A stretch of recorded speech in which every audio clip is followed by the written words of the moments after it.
l'appareil dit un 4 à 60e, il se trompe, et c'est un 4 à 125e. Pourquoi?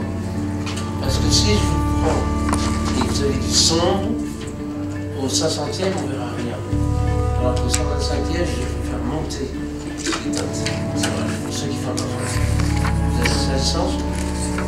Tous ceux qui font l'argentique devraient faire auto-apprendre les vitesses avec un appareil, avec des ouvertures, apprendre à se servir d'un appareil sans avoir à sortir comment on dit, la pile. Cellule. Voilà. Quand vous les divisez sur Bah oui, la première réaction qu'a eu Bernard reçue en rentrant a été de lire ses lettres, ce qu'il a fait tout à l'heure, et de faire ce poème.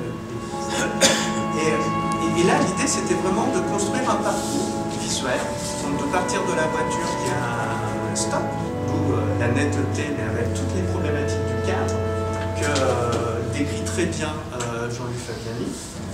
On roule et on voit des mots. Et tout d'un coup, on a de nouveau la même image, mais avec un rétroviseur flou et centre d'art contemporain. Voilà. Et là, j'apprécie beaucoup l'écriture de Jean-Luc Fabiani parce qu'on aurait pu être, comment dire, être méprisant par rapport à ce centre d'art contemporain, petit, etc. Et là, maintenant, j'apprends que tout cet effort d'art dit moyen, qui me dire, mon Dieu, l'intéresse. Il y a des thèmes qui sont plus récurrents que d'autres. Et autant de thèmes sur les photos, pratiquement, parce que qu'est-ce qu'un thème? Ça commence où ça s'arrête. Je vois les deux chevaux, le mot d'un blanc, Un thème, c'est vraiment un langage qui a été poussé à fond dans une direction. un thème ou un motif, ça peut être un motif. Je pense que la deux chevaux est un motif plus qu'un thème. La deux chevaux, c'est intéressant parce qu'il fallait arriver à faire quelque chose qui fasse du bruit. Alors, un livre ne fait pas de bruit. Et la deux chevaux, c'est le bruit. J'étais sur une colline à San Francisco, j'entends un bruit incroyable, et montant sur la colline, je vois deux chevaux. Donc, bon, c'est vrai qu'il fallait trouver une photo de couverture qui est vraiment le bruit de la deux chevaux. Donc, oui, il y a plein. La photo est très au son, à l'odeur, c'est pas du tout plat. C'est pas qu'une sorte de non-relief tous les sens se mélangent. Tout à l'heure, il y a un joli moment où tu parlais, quelqu'un disait que les photos étaient denses. Est-ce qu'il disait ça? David. Et tout d'un coup, je me suis arrêté parce que pour moi, la photographie, c'est avant l'œil, c'est la danse.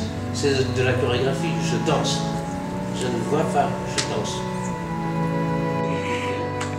C'est une très très belle expo. Modernité plurielle, sur le centre Pompidou. Il y a plein d'artistes d'autres pays qu'on ne connaît pas. Et c'est vrai que les Allemands et les Italiens, je les ai découverts des bibliothèques aux États-Unis, pas en France. Oui, il y en a d'ailleurs une bibliothèque municipale. David a eu un grand esprit d'à propos, parce qu'effectivement c'est un lieu, alors c'est à Coimbra, qui est une des... Justement c'est ce jeu, une des plus vieilles villes. c'est une photo alors. Si je me souviens son nom, Bruxelles, 98, quelque chose comme ça. Livre.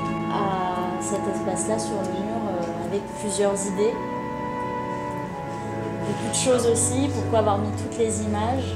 Enfin, c'est dense, j'ai trouvé ça dense. Voilà, c'est une remarque, on peut rebondir dessus. Non, mais au contraire.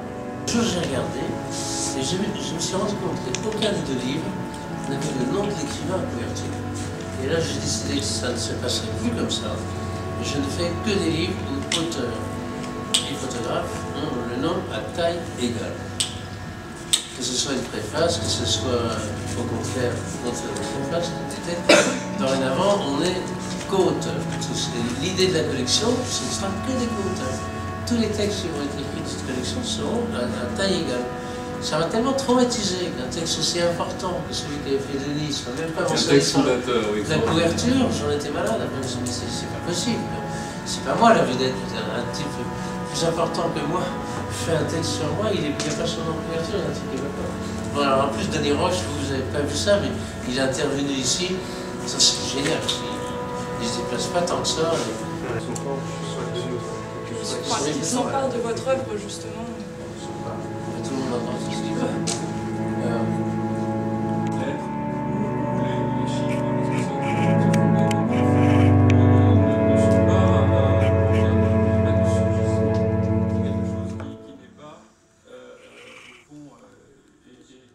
Dans le livre,